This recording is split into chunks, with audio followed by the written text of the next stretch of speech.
Anna, dear, would you mind fetching Richard's medication? He's looking a bit peaky. Patricia's shrill voice cut through the quiet of the living room. I glanced up from the book I'd been reading to Richard, who was dozing in his favorite armchair. His complexion did seem a shade paler than usual. Of course, Patricia. I'll get it right away. As I rose, Mark breezed into the room, barely acknowledging his father's presence. Mother, have you seen my golf clubs? The guys are waiting for me at the country club. I bit my tongue, resisting the urge to remind him of his father's doctor's appointment. Instead, I hurried to the kitchen where we kept Richard's pills, my mind racing. How had I ended up here, playing nurse and peacekeeper to this family? It had all happened so fast. 1 minute, I was living my quiet life in our small town, and the next, I was swept up in a whirlwind romance with Mark. At least, that's what I thought it was. Now, 6 months into living under the same roof as my new husband and his parents, I was beginning to see cracks in the facade. I returned with Richard's medication and a glass of water, gently rousing him. Here you go, Richard. It's time for your pills. He blinked awake, his roomy eyes focusing on me with genuine warmth. Thank you, Anna. You're an angel, you know that. Patricia scoffed from across the room. Don't coddle him, Anna. He's perfectly capable of taking his own medication. I ignored her, helping Richard sit up straighter. As I handed him the pills, his papery hand brushed against mine, and he leaned in close. I don't know what we'd do without you, my dear. Certainly not what Mark and Patricia would have us believe. His words sent a chill down my spine. What did he mean by that? Before I could ask, Mark reappeared, golf bags slung over his shoulder. Found them, he announced triumphantly. I'm off. Don't wait up. Mark, I called out. Don't forget your father's appointment tomorrow. The doctor wanted to discuss his test results. Mark waved a dismissive hand. You can handle it, can't you? That's why you're here, after all. The door slammed behind him, leaving me stunned. Is that really why I was here? Just to be a caretaker? Patricia's voice dripped with disdain. Well, don't just stand there gawking. There's laundry to be done and dinner to prepare. Honestly, Anna, sometimes I wonder if you have any sense at all. I swallowed hard, fighting back tears. This wasn't the life I had envisioned when I said, I do to Mark. Come to think of it, when exactly had we gotten married? The details seemed fuzzy, lost in a whirlwind of events that had led me here. As I moved towards the laundry room, my cell phone buzzed in my pocket. It was a text from my father, Daniel. Hey, sweetie, haven't heard from you in a while. Everything okay? Love, Dad. My fingers hovered over the keys. Should I tell him about the growing unease in the pit of my stomach? The way Mark's indifference and Patricia's cruelty were slowly crushing my spirit? Before I could respond, Patricia's voice rang out again. Anna, where are you? These clothes won't wash themselves. I quickly typed out a reply to Dad. Everything's fine. Just busy. Talk soon. As I pocketed my phone and headed to face another round of Patricia's demands, I couldn't shake the feeling that something was very wrong. What had I gotten myself into? And more importantly, how was I going to get out? I woke to the sound of Patricia's shrill voice echoing through the house. Anna, where's my breakfast? I swear, that girl is absolutely useless. Groaning, I glanced at the clock. 6:30 a.m. I'd been up late helping Richard with his breathing exercises, but heaven forbid Patricia let me sleep in. As I hurried downstairs, I nearly collided with Mark in the hallway. He barely looked up from his phone. Oh, Anna. Mother's in one of her moods. You might want to hurry. I bit back a retort. When wasn't Patricia in a mood? In the kitchen, I found her tapping her foot impatiently. Finally, I was beginning to think you'd run off in the night. Not that we'd miss you, of course. I forced a smile. Good morning, Patricia. What would you like for breakfast? Poached eggs on toast.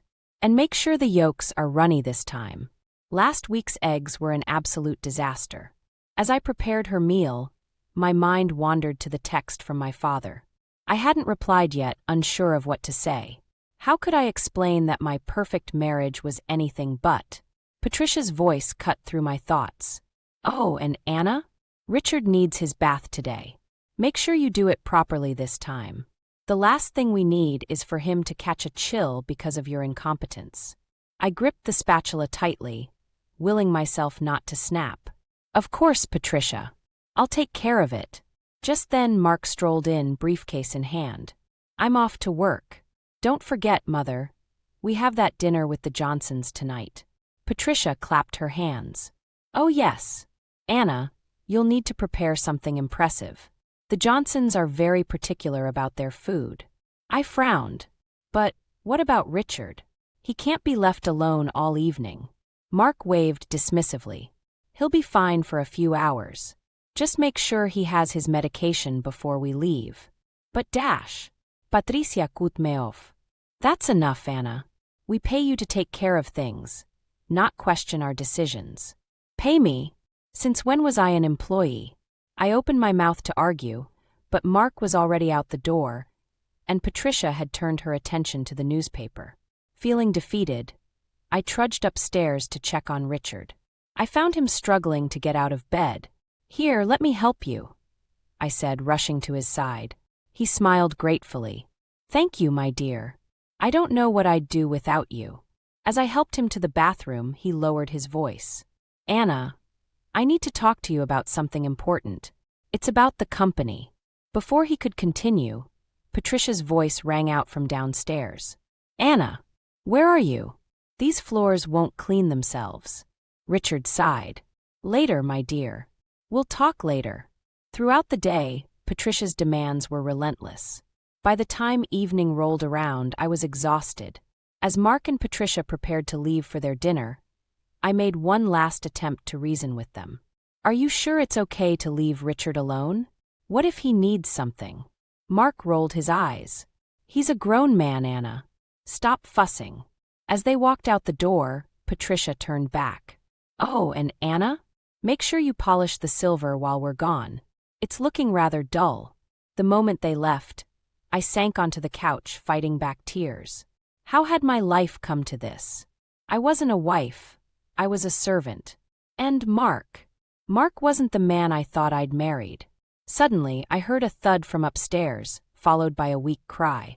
Anna, help. My heart racing, I sprinted up the stairs. Richard lay crumpled on the floor, his face ashen. As I dialed 911 with shaking hands, one thought kept repeating in my mind. Something had to change. And soon. The hospital waiting room was eerily quiet as I sat, my hands clasped tightly in my lap. The events of the evening replayed in my mind. Richard's fall, the frantic 911 call, the ambulance ride. I'd tried calling Mark and Patricia multiple times, but they hadn't answered. A doctor approached, his face grave. Mrs. Thompson? I'm Dr. Patel. I've been treating your father-in-law. I stood quickly. How is he? Is Richard okay? Dr. Patel sighed. Mr. Thompson has suffered a minor stroke. We've stabilized him, but he'll need round-the-clock care for the next few weeks. My heart sank. Can I see him? As I entered Richard's room, the sight of him hooked up to various machines made my chest tighten. His eyes fluttered open as I approached. Anna, he whispered, his voice weak. You're here. I took his hand gently. Of course I'm here, Richard. I wouldn't be anywhere else. He squeezed my hand. You're the only one who truly cares, you know. Mark and Patricia. They're only interested in what I can give them. Before I could respond, a commotion outside caught my attention. Mark and Patricia burst into the room, still dressed in their dinner finery. Father! Mark exclaimed, his voice more annoyed than concerned. What's the meaning of this? You've ruined our evening. Patricia glared at me. I thought we told you to take care of him. How could you let this happen? I felt a surge of anger. Let this happen? I begged you not to leave him alone. Dr. Patel, who had followed them in, cleared his throat. Mr. and Mrs. Thompson, your father has suffered a stroke. He'll need specialized care for the next few weeks. Mark's face paled. Specialized care? That sounds expensive. Patricia waved her hand dismissively. Nonsense. Anna can handle it. That's why she's here, after all. I couldn't believe what I was hearing. I'm not a trained nurse, Patricia. Richard needs professional care. Well, we certainly can't afford to hire someone, Mark snapped. You'll just have to figure it out. Richard's voice, though weak, cut through the argument. Enough. Anna has been more of a family to me than either of you. If anyone's going to make decisions about my care, it's her. The room fell silent. Patricia's face turned an alarming shade of red, while Mark looked like he'd been slapped. Now see here, father, Mark began, but Richard cut him off. No, you see here. I'm tired of how you two treat Anna. She's been nothing but kind and caring, and you treat her like a servant. Well, no more. He turned to me, his eyes filled with determination. Anna, there's something I need to tell you. Something important about the company and my will. Patricia gasped. Richard, you can't be serious. But before Richard could continue, the monitors started beeping frantically. Dr. Patel rushed to his side, calling for assistance. You need to leave, a nurse said, ushering us out of the room. We need space to work. As we stood in the hallway, the tension was palpable. Patricia rounded on me, her eyes blazing. What have you done? She hissed. What lies have you been feeding Richard? I stood my ground. I've done nothing but care for him, which is more than I can say for either of you. Mark grabbed my arm. This isn't over, Anna. Whatever game you're playing, it stops now. As they stormed off, I leaned against the wall, my mind reeling. What had Richard been about to tell me? And more importantly, how much worse were things going to get? I pulled out my phone, my fingers hovering over my father's number. It was time to tell him everything. I couldn't face this alone anymore. The hospital room was quiet except for the steady beep of Richard's heart monitor. I sat by his bedside, holding his frail hand, my mind still reeling from the events of the past few days. Mark and Patricia had barely visited, citing work commitments and social obligations. Richard stirred, his eyes fluttering open. Anna, he whispered, you're still here. I smiled softly. Of course. I wouldn't leave you alone. He squeezed my hand weakly. There's something I need to tell you. It's about the company, and you. My heart raced. What is it, Richard? I've decided to leave you a significant portion of my estate, he said, his voice growing stronger. You've shown me more kindness in these past months than Mark or Patricia have in years. I gasped, shocked by his words. Richard, I don't know what to say. You don't have to say anything, he replied. You deserve it. But be careful. Mark and Patricia, they won't take this news well. As if on cue, the door burst open. Mark and Patricia stormed in, their faces contorted with rage. We heard everything, Mark snarled. How dare you try to manipulate my father, Anna? Patricia's eyes blazed with fury. You gold-digging little tramp. We welcomed you into our home, and this is how you repay us. I stood up, my legs shaking. I didn't manipulate anyone. Richard made this decision on his own. Lies! Patricia shrieked. You've been plotting this all along, haven't you? Mark stepped forward, thrusting a document into my hands. Well, your little plan ends now. Here's a divorce decree. Sign it and get out of our lives. I stared at the paper, my mind spinning. Divorce? But we're married. Aren't we? A cruel smile spread across Patricia's face. Oh, you poor naive girl. Did you really think Mark would marry someone like you? We needed a caretaker for Richard, nothing more. The room seemed to tilt as the truth hit me. All this time I'd been living a lie. I wasn't Mark's wife. I was their servant, their pawn in a cruel game. Richard's voice cut through the chaos. That's enough. Anna has been nothing but kind and caring. She deserves everything I'm giving her and more. Mark leaned over the bed, his voice low and menacing. Think carefully, father. You wouldn't want to make any rash decisions in your condition. I couldn't believe what I was hearing. Were they actually threatening Richard? Get out, I said, my voice shaking with anger. Both of you, get out now. To my surprise, they left, but not before Patricia hissed. This isn't over, Anna. Not by a long shot. As the door closed behind them, I collapsed into the chair, my whole body trembling. Richard reached out, patting my hand gently. "I'm so sorry, my dear," he said. "I had no idea they would stoop so low." I looked at him, tears streaming down my face. "What am I going to do, Richard? They've taken everything from me." He smiled weakly. "Not everything.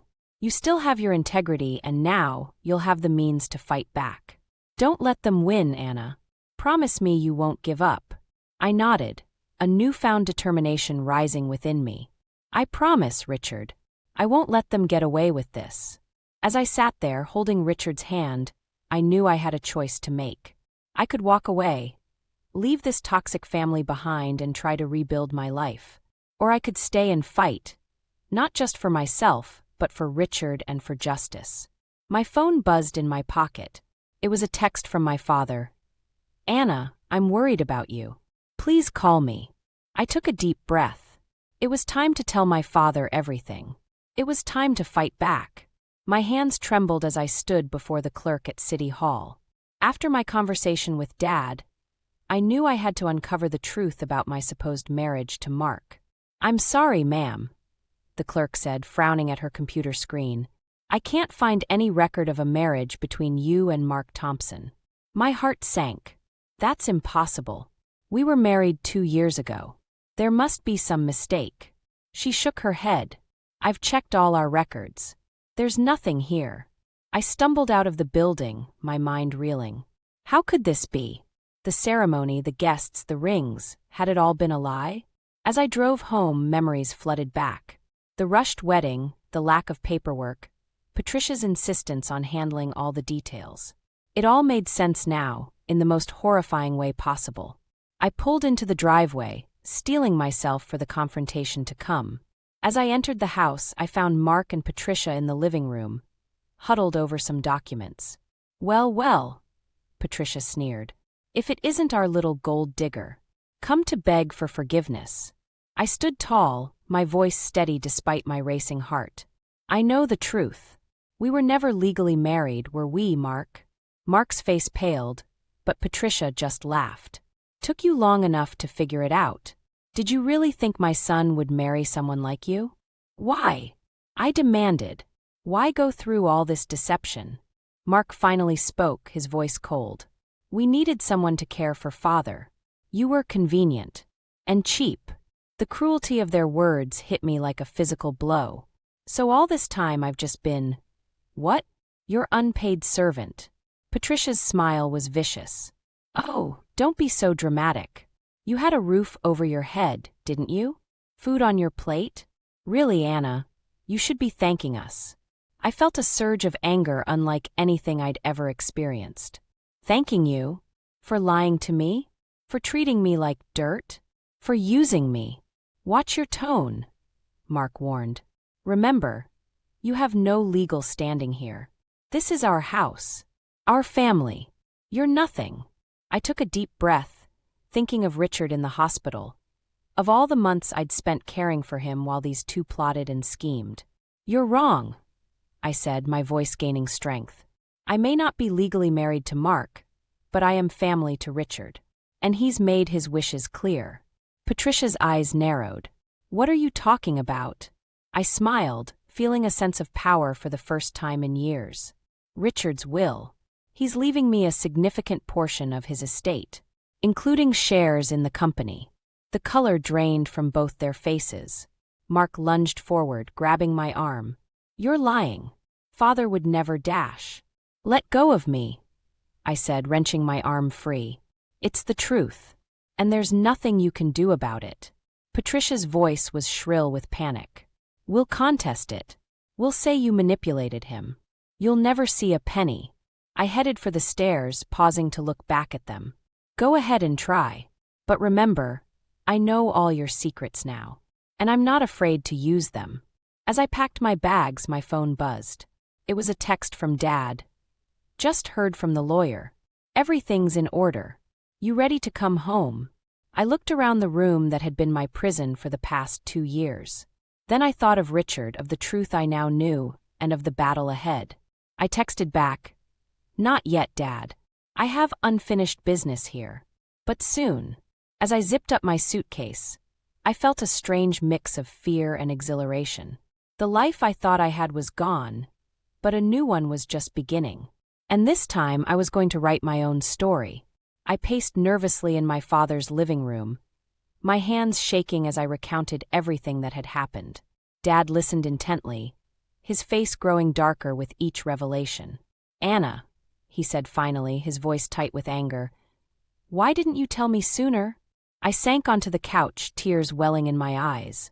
"I was ashamed, Dad. I thought I could handle it. I thought I could make it work." He moved to sit beside me, wrapping an arm around my shoulders.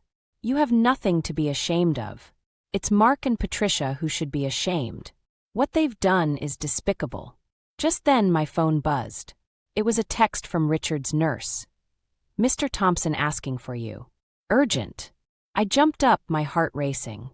"Dad, I have to go. Richard needs me." "I'm coming with you," he said, grabbing his keys.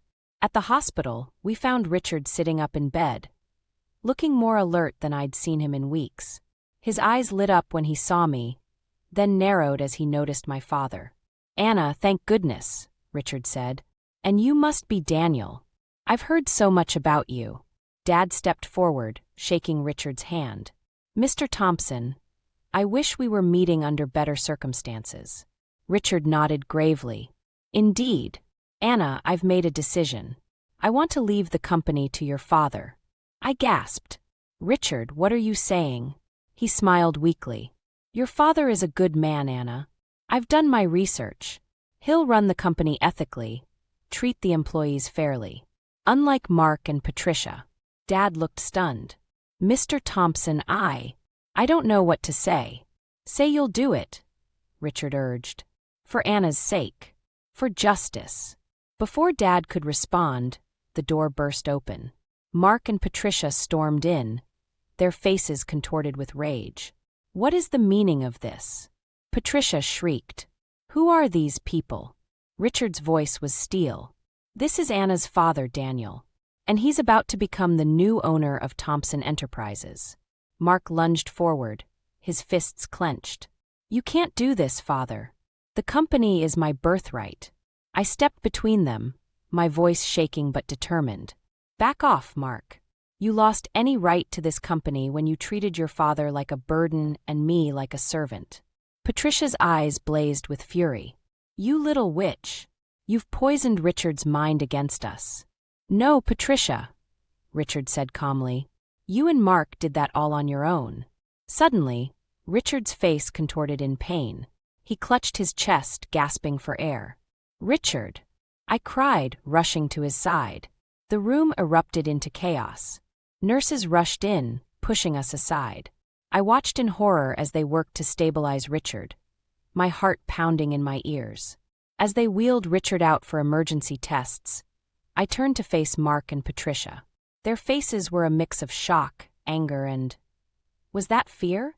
"This isn't over," Mark hissed. "We'll fight this in court. We'll destroy you both." Dad stepped forward, his voice calm but firm. "I don't think you will, Mark. Not unless you want the truth about your treatment of Anna and your father to become public knowledge." Patricia's face paled. "You wouldn't dare." I met her gaze, feeling a strength I'd never known before. "Try us." As Mark and Patricia stormed out, hurling threats and insults, I turned to my father. "Dad, what do we do now?" He squeezed my shoulder reassuringly. "Now we fight. For Richard, for justice, and for your future." I nodded, a mix of determination and fear coursing through me.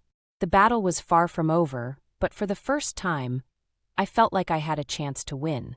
The conference room of Thompson Enterprises buzzed with tension as I sat beside my father, facing Mark and Patricia across the polished mahogany table. Richard's lawyer, Mr. Jameson, cleared his throat. "Let's begin," he said, opening a thick folder.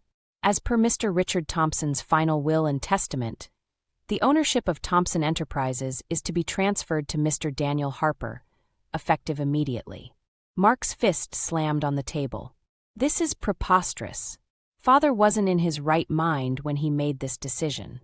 I leaned forward, my voice steady despite my racing heart. Richard knew exactly what he was doing, Mark.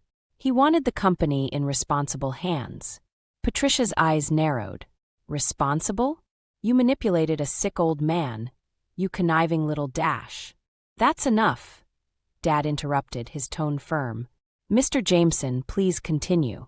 As Mr. Jameson read through the details of the transfer, I watched Mark and Patricia's faces contort with rage and disbelief. It was really happening. The company they'd taken for granted, the wealth they'd assumed would always be theirs, was slipping through their fingers. Suddenly, Patricia stood up, her chair scraping loudly against the floor. This is a farce. We'll contest this in court. We'll expose your lies, Anna.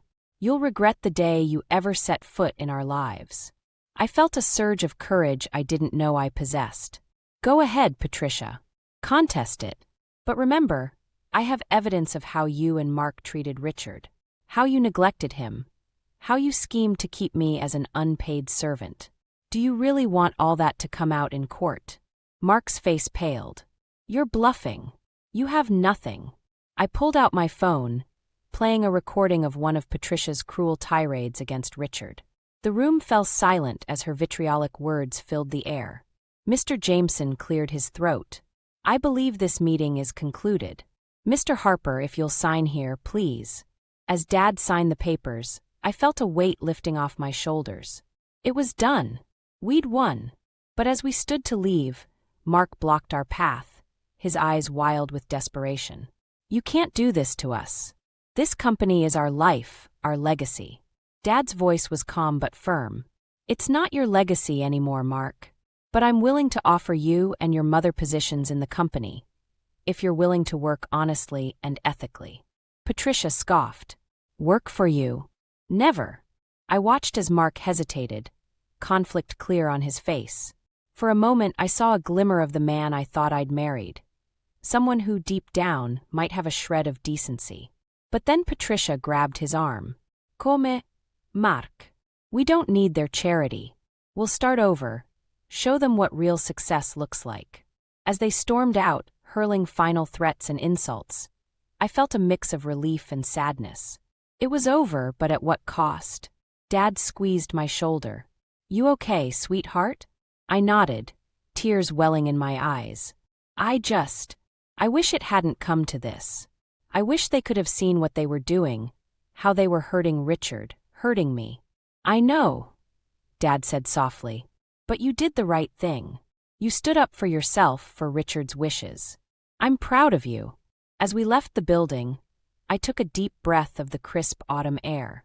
A new chapter was beginning, but I couldn't shake the feeling that this wasn't truly the end. My phone buzzed, a text from an unknown number. This isn't over, Anna. Watch your back. I showed Dad the message, my hands shaking slightly. He frowned. We'll need to be careful. They won't give up easily. I nodded, a mix of determination and fear coursing through me. The battle was won, but the war, it seemed, was far from over. 6 months had passed since the company transfer, and I stood at the podium in Thompson Enterprises' main conference room, addressing the employees. Dad sat nearby, beaming with pride. As many of you know, the past year has brought significant changes to our company. I began, my voice steady. Today, I'm pleased to announce that under new management, our profits have increased by 30%, and employee satisfaction is at an all-time high. Applause filled the room, and I caught sight of Mark slipping in at the back. His once impeccable suit looked rumpled, his face haggard. Our eyes met briefly before he looked away. As the meeting concluded, I made my way towards him. Mark, I'm surprised to see you here. He sighed heavily. I came to apologize, Anna, and to ask for a job. Any job. I studied his face, searching for signs of deceit. What about Patricia? Mother's in a care facility, he said, his voice cracking.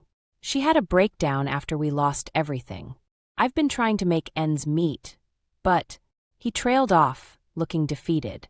For a moment, I felt a flicker of satisfaction at their downfall. But then I remembered Richard's kindness, his belief in second chances. Mark, I said softly, I can't forget what you and Patricia did, but I believe in redemption. There's an entry-level position open in accounting. If you're willing to work hard and prove yourself, it's yours."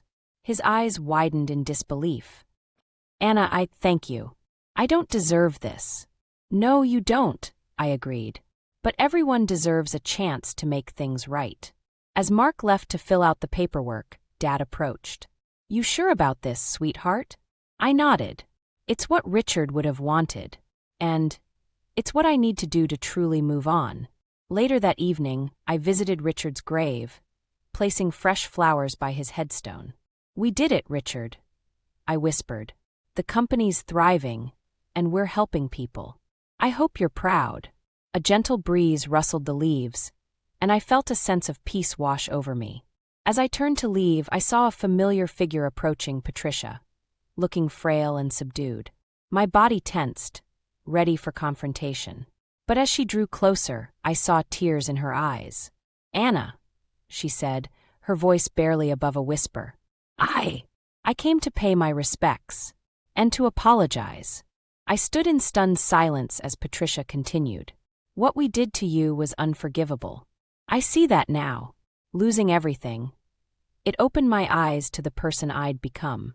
Part of me wanted to lash out, to make her feel the pain she'd caused me. But looking at her now, I saw a broken woman who'd lost everything, including her son's respect. "Patricia," I said carefully, "I can't forget what happened, but I forgive you, for Richard's sake and for my own." She nodded, tears streaming down her face. "Thank you, Anna. You truly are the daughter Richard deserved."